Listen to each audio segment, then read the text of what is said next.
sọ̀rọ̀ jù ni. Ẹ jẹ́ kí n play fún yín. Lọ́yà Yorùbá nation tí ò lè ṣe nǹkan kan. Bàbá Mohbad olè ni. Àtòwọn àtẹ̀gbọ́n ẹ̀ olè ni wọ́n. Ẹ jẹ́ kí n sọ fún yín. Gbogbo owó tẹgbà pátá. Yorùbá nation ni wọ́n. The sound is not sound. Ẹ gbàgbé ti Yèyé Kúdí yẹn. Gbogbo etí Yèyé Kúdí sọ. Yèyé Kúdí ò tí ì mọ nǹkan tó ń ṣẹlẹ̀ ni. The man is not a son. Kò tí ẹ̀ ní ọ́fíìsì. Ó ní òun ṣẹ̀ṣẹ̀ ń plan láti ní ọ́fíìsì ní Nàìjíríà. Gbogbo àní nǹkan tí bàbá Mohbad sọ fún mi nìyẹn. Ó ní is a good man. Àní lọ́yà Yorùbá nation ni kò ń ṣe senior advocate of Nigeria. Lọ́yà ni àwọn lọ́yà charge and bail. Ẹ jẹ́ kí n play voice fún yín. Àti tẹ́lifíṣà confirm ẹ̀ tó bá tẹ̀lé pé mi parọ́. Àti tẹ́lifíṣà confirm ẹ̀ ẹ máa gbọ́ o. Ẹ calm down. Mo sọ pé máa gbé yín débẹ̀ tán láàárọ̀ yìí. Ẹ ní sùúrù.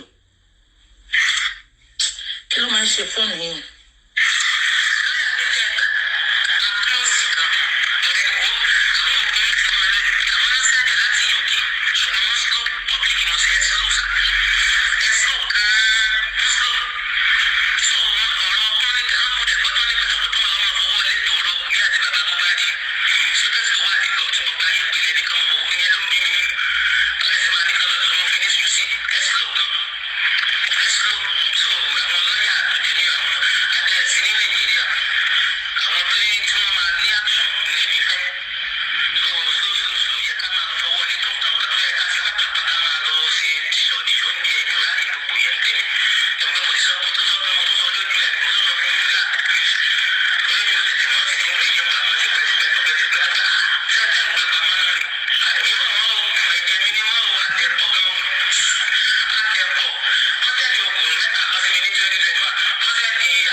Lọ́yà yẹn ò ń ṣe sànù.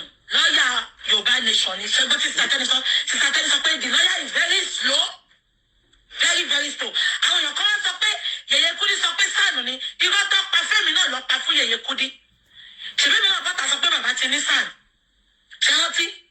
Now, ẹni tí ò mọ nǹkan kan tí ò jẹ́ nǹkan kan yóò tó ń pè ní lọ́yà Yorùbá nation. Ẹni yẹn ni mo sọ fún yín pé every city ló fẹ́ máa gba 150,000 naira. Akẹ́ni ọmọ náà gbé ní ọgbọ́n sọ pé lọ́yà. Mo kíwá o gbogbo ibikíbi tẹ́ bá wà tẹ́ tí ń gbọ́ mi àbí tẹ́ tí ń wò mí. Orúkọ tèmi ò yí padà rárá. Yèyé dára kó ni mò ń jẹ́. Happy New Year lẹ́ẹ̀kan sí. A sì ń ṣọdún, ọdún sì tuntun. A bá wa lára mu lórúkọ Jésù. Quick one fún Bukky Jesse. Orúkọ tèmi ni Dára lẹ́ẹ̀kan sí. Bukky Jesse, video is for you. Mi ò bá ti jà wá, ṣùgbọ́n tá ilé jà kọ́. Ìdí tí mo ṣe fèsì sí kíní ni wípé àwọn kan ni wọ́n share video yìí sí mi. Mo kàn listen sí, they were complaining bitterly. Mo listen sí mo kàn, but later wọ́n ṣáà sọ pé no Dára tí a bá tètè dá sí. Wọ́n kàn máa bẹ̀rẹ̀ sí ní ṣoríṣiríṣi ẹ̀mọ̀rọ̀ Yorùbá social media. Gẹ́gẹ́ bí mo ṣe àlàyé yẹn, mi ò bá ti jà wá. Ìdí tí mo ṣe reply Bukky Jesse ó ní pé èmi Dára, mo jẹ́ ìkan lára àwọn Yorùbá Nation campaigner. Mo dẹ̀ jẹ́ ìkan lára àwọn Yorùbá Nation speaker. Mo dẹ̀ jẹ́ director of publicity nínú Yorùbá Nation. So ni mo ṣe fèsì. Mi ní sọ̀rọ̀ púpọ̀ ju wípé Bukky Jesse rọra yọ Yorùbá Nation kúrò nínú kéèsì Mohbad. As a matter of fact, Yorùbá Nation ní kankan ṣe pẹ̀lú kéèsì Mohbad ju pé kí Ọlọ́run kó tẹ́ ọmọ yẹn sí afẹ́fẹ́ rere. Gbàrà nígbà tí ọ̀rọ̀ ikú Mohbad ṣẹlẹ̀, kò sí èèyàn tó bá wà láyé tí ẹ̀jẹ̀ ń ṣàn lára ẹ̀ tó ń mí èémí sínú àbí tí ó mí síta tí ò bànújẹ́, tí ikú late Mohbad tí ò dùn. Ìmọ́lẹ̀ ó dùn ọmọdé, ó dùn àgbàlagbà, ó dùn ọkùnrin, ó dùn obìnrin, oyún náà ṣẹ̀dí gan ó dùn wọ́n. Ọlọ́run gan mọ̀ pé ikú bọ̀bọ́ yẹn ó dùn everybody. Ó ń ṣe gbogbo wa bẹ́ni wípé kó kárí abracadabra kan kó jí dìde. Ṣùgbọ́n bó ti wolúwa ló ń ṣọlá. Níbi tí ọ̀rọ̀ dẹ̀dẹ̀ dúró nísìn ni wípé Mohbad ti kú, wọ́n ti fìgbà kan sí, wọ́n tún lọ gbé òkú ẹ̀ láti fi ṣe autopsy àti oríṣiríṣi. Kò sí many things tó ń ṣẹlẹ̀ nípa kéèsì Mohbad tí ọ̀pọ̀lọpọ̀ wa ò mọ̀ lórí social media. But gẹ́gẹ́ bí a ṣe mọ̀ wípé lórí social media yìí, if you are a blogger or you are a speaker, oníkálùkù ló ní pàtì tiẹ̀ láti choose. Kì í ṣe gbogbo nǹkan lèèyàn ní láti máa dá sí. Èèyàn ní láti jẹ́ kí àwọn ọ̀rọ̀ kó máa gba tẹ̀yìnkùlé tí èèyàn kọjá. Kí ló wá fa gbogbo atótónu mi yìí, Bukky Jesse? Mo rí pé ó jẹ́ ìkan lára àwọn blogger tí ẹ dúró tán fún kéèsì Mohbad, justice for Mohbad, if really it's true, according to bẹ́ẹ̀ ṣe sọ. Because ó ti wà messy, ó ti wà dirty. Mi ní interest nínú kéèsì yẹn. Yoruba Nation ò dẹ̀ ní interest. Ìdí tí mo ṣe fídíò yìí ni wípé Bukky Jesse, tí o bá ní problem pẹ̀lú bàbá Mohbad, tí o bá ní problem pẹ̀lú ìyá Mohbad, tí o bá ní problem pẹ̀lú ìyàwó Mohbad àtọmọ ẹ̀ or Mohbad family or whatever, tí ẹ bá gba lawyer àbí SAN or any legal action tẹ́ bá take or whatever, tí ó bá wá ní wàhálà kan àbí misunderstanding kankan láàrin yín bẹ́ẹ̀, báwo ló ṣe kan Yoruba Nation? That is the question. Báwo ló ṣe kan Yoruba Nation? Okay, any lawyer tí èèyàn tí bàbá Mohbad tó ní ọmọ tí ó sọ wípé ẹni lòun fẹ́ bá ṣiṣẹ́ pọ̀, ẹ̀yin agbọ̀rọ̀dùn ẹ sọ wípé no, kì í ṣe SAN. Bọ̀ bẹ́ ṣe wá ń tẹnumọ́ lawyer Yoruba Nation, lawyer Yoruba Nation, lawyer Yoruba Nation. Ó ń jẹ́ kẹ́mi máa ní sense wẹ́ ni wípé you have something against Yoruba Nation. Yoruba Nation ń come fún yàn o. Ìwọ ló jókòó sórùlé tiwa báyìí, òun ló ṣe gbóhùn onílé. Èmi á dẹ̀ bẹ̀ pé kó jẹ́ kó dúró níbi tó wà yẹn. Má dárúkọ Yoruba Nation sí inú kéèsì Mohbad. A ti sympathize pẹ̀lú àwọn parents Mohbad ní ìgbà tí ọ̀rọ̀ yẹn ṣì níyì. Kì í ṣe sìn. Àdúrà wa dẹ̀ ni wípé iná ọmọ ò ní jó ẹnìkan kan wa. Kọ́lọ́run kó sì tẹ́ Mohbad sí afẹ́fẹ́ rere tí àwọn òbí ẹ̀ àtàwọn tó dúró tí ẹ̀ ń gbẹnu sọ fún wọn tẹ́ ẹ bá jẹ́.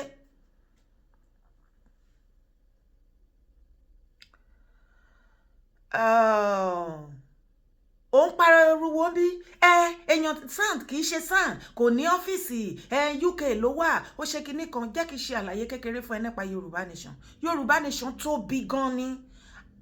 Ó tóbi o, ju bẹ́ẹ̀ ṣe fi ọkàn sí àbí bẹ́ẹ̀ ṣe ń fojú wò.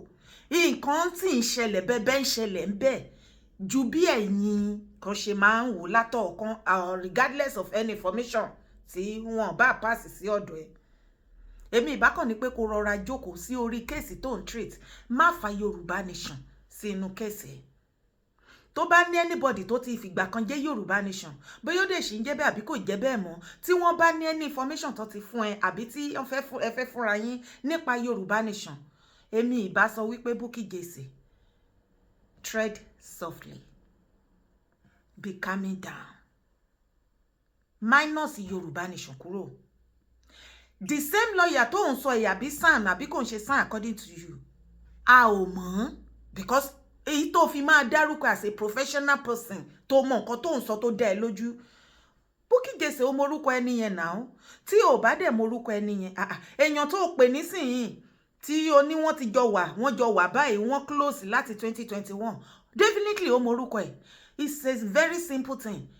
Kò ju pé kó béèrè orúkọ ẹ̀ lọ́wọ́ ẹni yẹn, kẹ́ni yẹn sì fún ẹ ní orúkọ lọ́yà yẹn. Orúkọ lọ́yà yẹn ló yẹ kó máa dá. torí bó ṣe wá ń pariwo lọ́yà Yorùbá nation lọ́yà Yorùbá nation wọ́n rò wípé àwa ni agbèdìde àbáwa la rán àbí nǹkan kan. Kò sí lọ́yà kan tí ó ṣiṣẹ́ pẹ̀lú Yorùbá nation movement tí kò gbowó iṣẹ́. Yes, kò sí lọ́yà kankan tó dìde nínú Yorùbá nation movement tí kò gbowó, tó lóun ṣiṣẹ́ tí kò gbowó iṣẹ́. Ìwọ tó bá wá sọ wípé o ṣiṣẹ́ ò gbowó iṣẹ́, bóyá kó mú proof wá, iṣẹ́ tó ṣe, proof at everything. Tó bá kó wá, then a wò àgbéyẹ̀wò. But as far as I'm concerned, kò sí lọ́yà tí mo mọ̀ genuinely tí ó ṣiṣẹ́ fún Yorùbá nation tí kò gbowó iṣẹ́. So tí ẹni lọ́yà bá lọ commit crime àbí ó lọ dá wàhálà sílẹ̀ àbó lọ gbáyàn àbó lọ ṣe àṣemáṣe níbì kankan, tí àwọn kan wá sọ wípé àwọn mọ̀ ní ìgbà kan ó wà lára lọ́yà tó ṣiṣẹ́ fún Yorùbá nation, bóyá ẹni yẹn go tiẹ̀ sí nínú movement mọ́, ó dẹ̀ lè má jẹ́ ìkan lára campaigner kó jẹ́ wípé iṣẹ́ ẹ̀ ló ṣe tó sì gbowó iṣẹ́. But tí ẹni tó fún ẹ ní information wá sọ wípé wọ́n ti pàdé nínú Yorùbá nation movement, tó wá jẹ́ wípé òun ló fi wá qualify lọ́yà Yorùbá nation, ṣé èèyàn tó fún ẹ ní information yẹn kò mọ orúkọ lọ́yà yẹn, àbí ìwọ gangan ló gbàgbé láti béèrè pé kí lorúkọ lọ́yà? Mo kàn ṣe fídíò yìí láti fi sọ fún ẹ, Bukky Jesse, fi Yorùbá nation movement sílẹ̀. A ò ní nǹkan kan ṣe pẹ̀lú kéèsì Mohbad mọ́ ju wípé kí Ọlọ́run kó tẹ́ sí afẹ́fẹ́ rere. Èmi kọ́ ni mo dá Yorùbá nation sílẹ̀, ṣùgbọ́n ohun tí mò ń ṣe nípa fídíò yìí, iṣẹ́ mi ni, ohun tí mo ní láti ṣe ni. Yorùbá nation kì í ṣe ọ̀tá anybody, àbí kò yé wa báyìí. Bí ẹ̀yin ọmọ Yorùbá kan bá rí Yorùbá nation gẹ́gẹ́ bí ẹ bá rí Yorùbá nation movement gẹ́gẹ́ bí aláìníṣẹ́, wọn ọmọ nǹkan tó ń ṣe or whatsoever, my dear, lọ́dọ̀ titi ẹni yẹn, lọ́dọ̀ titi yín ni, àwa tá wà ń bẹ̀ kò séèyàn tí ò níṣẹ́. Èyí tí ò bá dẹ̀ níṣẹ́ òun ló mọ̀. Ṣùgbọ́n lọ́dọ̀ tèmi, mi ò sí lára àwọn tó fi Yorùbá nation jẹun. Mo contribute tẹ̀ side tèmi emotionally, spiritually, financially, physically and in every way ni mo fi contribute. Till today and tomorrow, mi ò tijú. Ìkan lára àwọn Yorùbá nation campaigner ni mí, torí a ò jalè, a dó fàdíyà. Campaigner, freedom campaigner ni wá, just like many others. Kò dẹ̀ sí orílẹ̀-èdè tó wà tí wọn ò ní irú wa. So a kì í ṣe ẹni tí má súnmọ́ o, má bá wọn ṣe o, àwọn ń wo àwọn a kì í wá fúnyàn tí wọn ò bá wá fún wa. Mo fẹ́ fi àsìkò yìí bẹ̀ Bukky Jesse, má jẹ́ ká gbọ́ orúkọ Yorùbá nation ní inú prógráàmù ẹ pẹ̀lú Mohbad or whosoever. Face lọ́yà tí ẹjọ́ wà into something, orúkọ ẹ̀ ni kó máa dá. Má jẹ́ ká gbọ́ lọ́yà Yorùbá nation mọ́, torí wípé àwa kọ́ ni a rán níṣẹ́. Bẹ́ẹ̀ni ọba nation délé ìlérí tó jẹ́ pájà túká ló gbẹ̀yìn gbogbo wọn. Ẹ jọ̀ọ́, kí ló dé tí bàbá yìí ṣe báyìí? Sórí bó ṣe sọ̀rọ̀ ńbẹ̀ yẹn, Bukky Jesse, sórí pé kéèsì Mohbad tó ń treat ó ti wọnú gbó lọ. Ó ti ń kọlu àwọn tí kò yẹ kó kọlu, ó ti ń ta síbi tí kò yẹ kó ta sí. Yorùbá nation ló ń pariwo, eléyìí yàtọ̀ sí àwọn prophet or prophetess or so many other topic on social media. This is Yorùbá nation. Kì í ṣe ohun tí èèyàn kan lè fi ṣeré rárá. Bukky Jesse, lọ́dọ̀ tiyín àti lójú tiyín lẹ lè máa rò wípé ẹ̀kan lè wọnú. Yorùbá nation movement ó ṣe nǹkan tí èèyàn kan lè wọnú sí láíláí. Ó bá anybody tó bá try á jẹyàn ẹ̀ níṣu. Èmi á dẹ̀ bẹ́ẹ̀, nígbà tó sọ wípé lọ́yà Yorùbá nation kò rí Yorùbá nation gbà, ṣé lọ́yà ló ń gba orílẹ̀-èdè ni? Mo believe pé o wà educated, torí àwọn show ọ̀rọ̀ tó sọ láàrin ó ti mú àbòsí díẹ̀díẹ̀ dání. Ṣé lọ́yà ló ń gba orílẹ̀-èdè ni? Tí lọ́yà bá wá gba orílẹ̀-èdè, ṣé lọ́yà kan ló máa gba orílẹ̀-èdè? Because I don't get it. I don't. Lọ́yà tí ò rí Yorùbá nation gbà tó jẹ́ wípé àjàtúká ni tàgbáàrin lẹ́nu ẹ̀ ọmọ prophet ni wọ́n ṣe. Jọ̀ọ́ Bukky Jesse, jẹ́ n bi ẹ́. APC tí wọ́n rúùlù Nàìjíríà lọ́wọ́lọ́wọ́, tí wọ́n fẹ́ sọ Nàìjíríà di one political party, wọ́n ń jà láàrin ara wọn. Ǹjẹ́ o mọ ìjà tó ń ṣẹlẹ̀ lọ́wọ́lọ́wọ́ láàrin wọn? Tó bá yẹ pé side yẹn kàn sáyìn tí ò ṣe pé kéèsì àwọn oníkéèsì ẹni ẹlẹ́ni. Ǹjẹ́ o mọ nǹkan tó ń ṣẹlẹ̀ láàrin Tinubu àti President Tinubu àti Senate President Akpabio. Ǹjẹ́ mọ iye ìjà tó ṣẹlẹ̀ nínú APC caucus? Okay. Ǹjẹ́ bí a kì í tún gbé trabayé díẹ̀ sí, ǹjẹ́ mọ wàhálà tó ṣẹlẹ̀ nínú PDP? Ǹjẹ́ mọ wàhálà tó ṣẹlẹ̀ lọ́wọ́lọ́wọ́ láti láṣẹ láàrin Wike àti Atiku? Títí dìsín ìjà yẹn ṣì ń gbóná làlàlà. Ṣé ìyẹn ni pé kí PDP má jẹ́ PDP mọ́?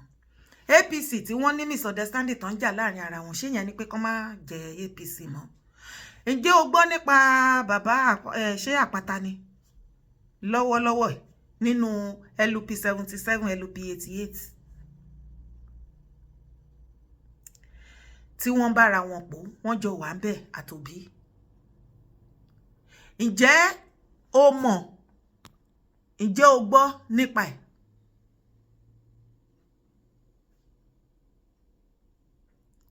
Ǹjẹ́ o gbọ́ nípa ẹ̀? Ǹjẹ́ nítorí wọ́n ti ń bára wọn jà, ṣé ó stop wọn láti máa ṣe political party wọn lọ? So kò síbi tí ṣe ò sí. Now bóyá kí n lo ti ṣẹlẹ̀ ìyẹn ó dẹ̀ pé wàá understand ìyẹn dáadáa. Tá bá ní ká sọ̀rọ̀ nípa Celestial Church lénìí, wàláì kò wà inviting. Ojú ń gbà ní tí ìpèsèlè become yamayama, ó become radarada.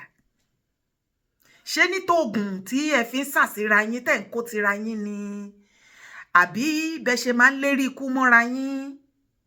Àbí bí gbogbo àwọn olórí yín látòkè títí désàlẹ̀ bẹ́ ṣe ń bára yín jà tí oníkálùkù ní kọ́kọ́sẹ̀?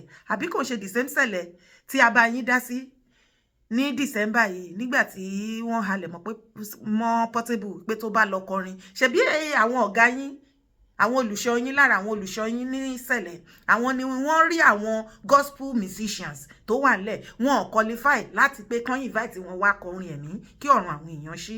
Olórin ayé òun ni wọ́n lọ pè, wọ́n wá pè tán, wọ́n fún lówó tán. Ṣebí lára ẹ̀yin àwọn olùṣọ́ yín níṣẹ̀lẹ̀ náà ni wọ́n sọ wípé tó bá lọ kọrin bẹ́ẹ̀ aṣubú kò ní dìde, and so many other tẹ̀tẹ̀ fi threatening.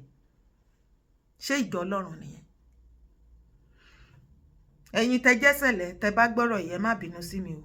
Aṣùsọ̀nà ni mo rí èyí rẹ̀ gbọ́pọ̀ o.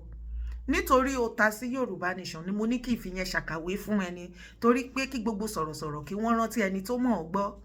Wàláì kò sọmọ Yorùbá tí ò lọ́rọ̀ lẹ́nu. Ọ̀rọ̀ burúkú ń bẹ ń gbòòrò ẹnu gbogbo wa fa. Àfi tabákọ̀ ọ̀hún sọ pé já gbójú, you understand? Mo kàn fi yẹ ṣàkàwé náà ni o.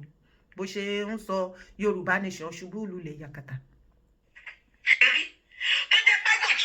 Ẹ̀yin gbogbo wọn, ẹ jọ̀ọ́, kí ló dé tí bàbá yìí ṣe báyìí? Ṣé bàbá mọ̀ nípa ikú ọmọ ẹ̀ ni? Ẹ jẹ́ kí n bọ́ sí bọ́bù yín. Àṣẹ lọ́ọ̀yà tán ní báyìí kò kí ń ṣe sáà. Lọ́ọ̀yà Yorùbá Nation ni. Lọ́ọ̀yà tí ò ní kankan. Ẹgbẹ́ bàbá sọ fún mi pé lọ́ọ̀yà yẹn ní ọ́fíìsì ní London, ó ní ọ́fíìsì ní Nàìjíríà pé sáà ní pé ó gùdù gan. Àṣẹ lọ́ọ̀yà Yorùbá Nation tí ò rí Yorùbá Nation gbẹdẹ́lẹ̀ lérí. Point of correction, Bukky Jesse. Tó bá fẹ́ ta sí ẹni yẹn, dárúkọ ẹ̀ kó ta sí. Yorùbá Nation ṣubú. Tó bá jẹ́ pé èròǹgbà ẹ̀yin kan nìyẹn pó ṣubú, àbí information táwọn kan tó ti wà ń bẹ̀rẹ̀ tó sọ fún ẹ. Ọ̀tá ní ìpodò ọ̀yà, wọn kì í pòdò ọ̀yà lọ́wájú ọ̀tá èèyàn kó o ya ọ̀run jábọ́ sílẹ̀ níwájú ọ̀tá ẹ̀. Bukky Jesse wàá máa gbọ́ kí ló ṣe téèyàn kan ò ṣe rí. Àjọ wà lórí social media, àjọ mọ gbogbo bóyá ń lọ ni o. Yorùbá Nation ṣubú. A jẹ́ wípé ṣẹlẹ̀ náà ti ṣubú nìyẹn o. A jẹ́ pé kò sí nǹkan tó ń jẹ́ ṣẹlẹ̀ mọ́ nìyẹn àtìgbà tí bàbá Ọ̀ṣọ́fà ti kú.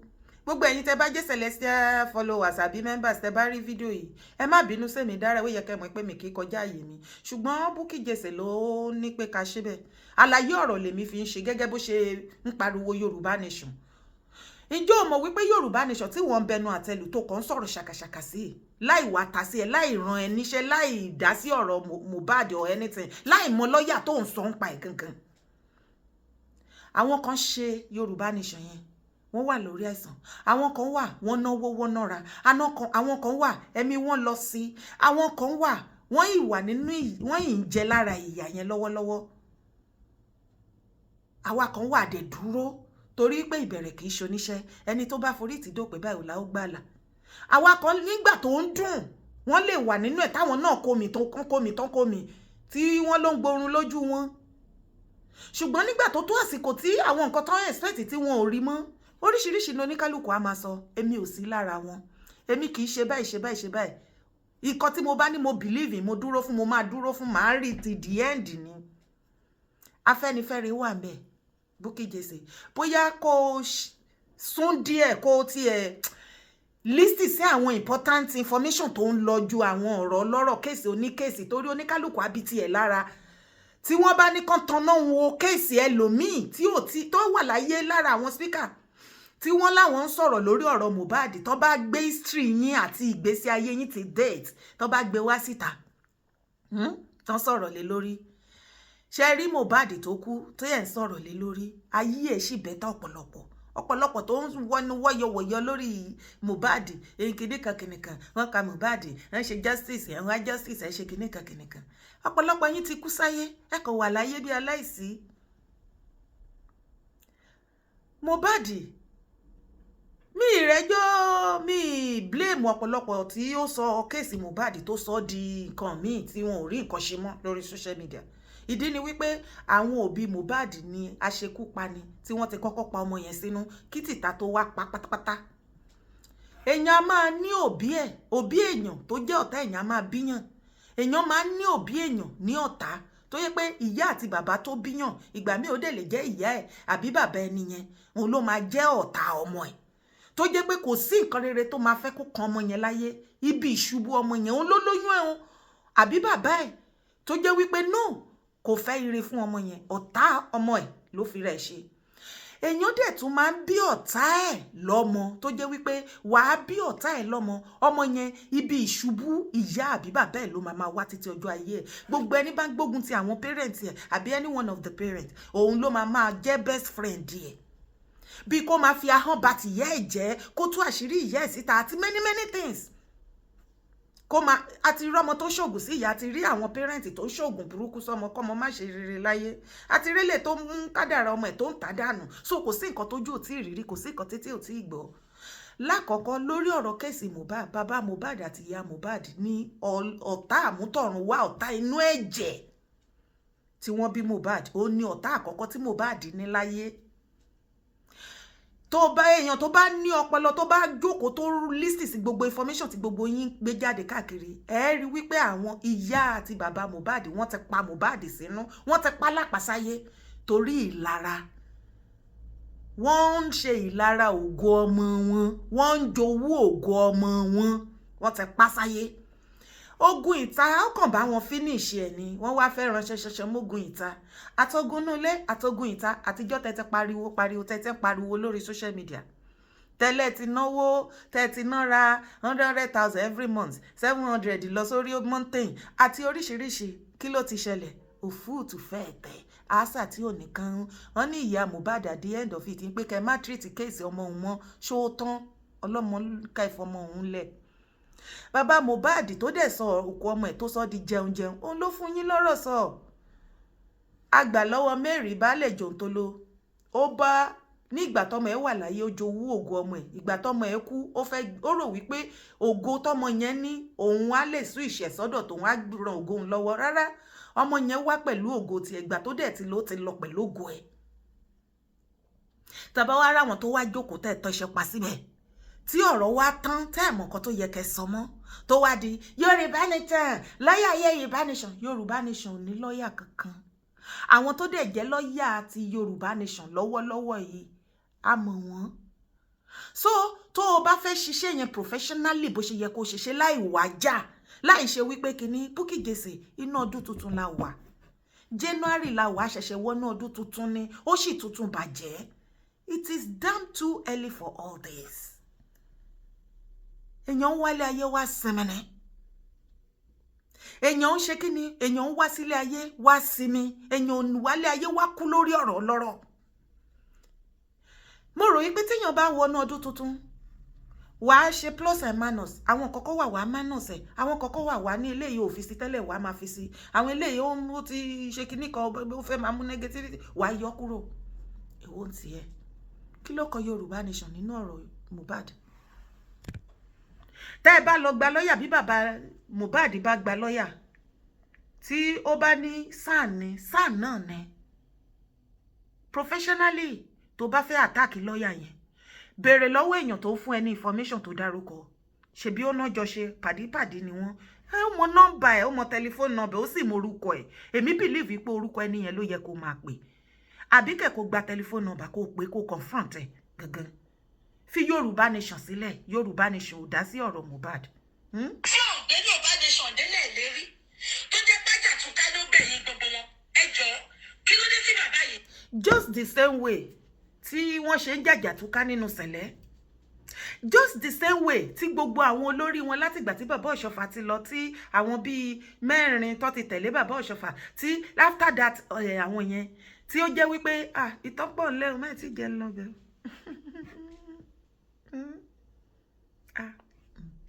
tábà ka irú iná irú àbàjẹ́ o Celestia ti bàjẹ́ ó rùn wọ́n ní ìjọ mímọ́ ní ayé ìgbà yẹn ló jẹ́ ìjọ mímọ́ kì í ṣe ní ayé ìsìn ṣé the same Celestia àwọn olùṣọ́ yín tó jẹ́ wípé ìran ikú tí wọ́n rí ìran nǹkan rere láyé tiwọn ṣé àwọn olùṣọ́ yín nínú sẹ̀lẹ̀ tó jẹ́ wípé àtọkùnrin àtobìnrin yín fò ní lẹ máa ń ṣe mẹ́ ṣé ẹ̀yin tẹ́ máa lẹ́ ń lọ sí ṣọ́ọ̀ṣì tẹ́ máa mú gbogbo kinní tẹ́ máa fún tẹ́ máa pákéjì ẹ̀ tá máa kàn yín lọ́fun báyìí tó jẹ́ wípé ìdí ẹlòmíì ọ̀pọ̀lọpọ̀ yín kì í wọ pants kì í wọ underwear wọ́n á máa wo gbogbo kinní yín nísàlẹ̀ báyìí sẹ̀lẹ̀ èwo ṣé sẹ̀lẹ̀ ayé ìgbà yẹn àbí sì sẹ̀lẹ̀ tó wà nísìn sẹ̀lẹ̀ inú ayé ni kò sí nǹkan tó ń jẹ́ sẹ̀lẹ̀ mọ́ orúkọ yẹn ló kàn ṣì wà ń bẹ̀ and you can bear me witness torí o sọ́nbí ni o onílọ́yà tí ò rí Yorùbá nation gbà tó fọ́ lulẹ̀ jakata èmi náà wá sọ wípé bí just the same way bí kíní bí sẹ̀lẹ̀ náà ṣe fọ́ tó fọ́ jakata Yorùbá nation ti ẹ̀ sì dúró sẹ̀lẹ̀ ò dúró ìjọ Ọlọ́run mà lápè níbi téèyàn ti ń gbàdúrà tọrùn èèyàn ń ṣí ọ̀run mélòó ló ń ṣí Portable lọkọ orin ní sẹ̀lẹ̀ ní December Bukky Jesse àbọ̀ òwò ni wàhálà làwọn ọmọ ayé àkàrà náà kúkú wọ èmi ń gbàṣọ kíní ẹ lórí àkàrà lódì kíni lódì Portable nǹkan wàhálà yìngìdì mo ní nínú ìjọ Ọlọ́run náà sẹ̀lẹ̀ o ẹ pẹ̀lẹ́ ẹ wò ó má jà ta sí ibi tí kò yẹ ká ta sí mo kàn wá bẹ́ẹ̀ ni Bukky Jesse ti jakọ minus Yorùbá nation kúrò náà Yorùbá nation movement kì í ṣe àkọ́ṣe kò dẹ̀ ní jẹ́ the last one àìmọye organization ló wà nílẹ̀ Yorùbá bóyá kó lọ ṣe findings ẹ̀ ìkan lára wọn ni Yorùbá nation so tí gbogbo yín bá ń sunkún Yorùbá nation ṣubú ìgbà tí Yorùbá nation tí kò ní challenges ṣé ẹ sọ̀rọ̀ dáadáa nípa ẹ̀ ni ṣe bẹ́yìn náà wà lára àwọn tó ń àtàkì pàpà ń parẹ̀ ó lóun pajá ẹ wo Yorùbá nation ń ṣe nǹkan téèyàn kan máa fi máa tanu lórí social media tó o bá fẹ́ kó rí ta ẹ̀ ọ̀rọ̀ eléyìí ò ṣe ṣeré wá kì í ṣeré o ògidì ọ̀rọ̀ la máa ń sọ mi ìdá expect pé kó dá mi lóhùn anyway mi expect ẹ kó dá mi lóhùn kó reply mi ṣùgbọ́n tó bá dé reply mi like àwọn tẹ́jọ́ wà tó bá ní kó reply mi why not if not wọ́n á jẹ́ kó yí ẹ pé information pọ̀ fáwọn nílẹ̀ àbí tó máa múlẹ̀ kò sí wàhálà ọ̀rọ̀ eléyìí ò ń sọ̀rọ̀ ṣọ́ọ̀ṣì o á gbé wa á tiná bọ̀ bí tí ò yẹ ká tiná bọ̀ ẹni tí ò rà bí a san story burúkú máa ṣẹlẹ̀ ìjà ajá ọ̀rọ̀ àsọ̀kò ara asán ọdún tuntun la wà ẹ jẹ́ ká bìkà mi dá ẹ jẹ́ ká ṣe jẹ́jẹ́ my sister má dárúkọ Yorùbá nation mọ́ nínú ọ̀rọ̀ ikú Mohbad lọ gba tẹlifóònù nọ́mbà lọ́ọ̀yà yẹn àbí sàn lọ gba orúkọ ẹ̀ kó fèsì squarely má dárúkọ Yorùbá nation mọ́ o ẹ̀yin tèmi mo kíwa mo kíwa lẹ́ẹ̀kan sí gbogbo ẹ̀yin tẹ́ ń bá mi fọwọ́ ti iṣẹ́ yìí God bless you, ẹni dálé ayé ṣe. Má gbàgbé láti bá wa subscribe sórí YouTube channel wa. Bákan náà, má gbàgbé láti bá wa thumb up on this particular video. Bá wa like ẹ. Drop your comment sí abẹ́ fídíò yìí. Má wàá jẹ́ kó jẹ́ ọ̀dọ̀ ẹnìkan, bá mi share kó wọnú ayé lọ. Ẹ bá mi share kó dọ́dọ̀ Bukky Jesse fúnra lára ẹ̀. Mo kàn wá sọ fún ẹni, má fa Yorùbá Nation sínú program, sínú show ẹ̀. Ire o.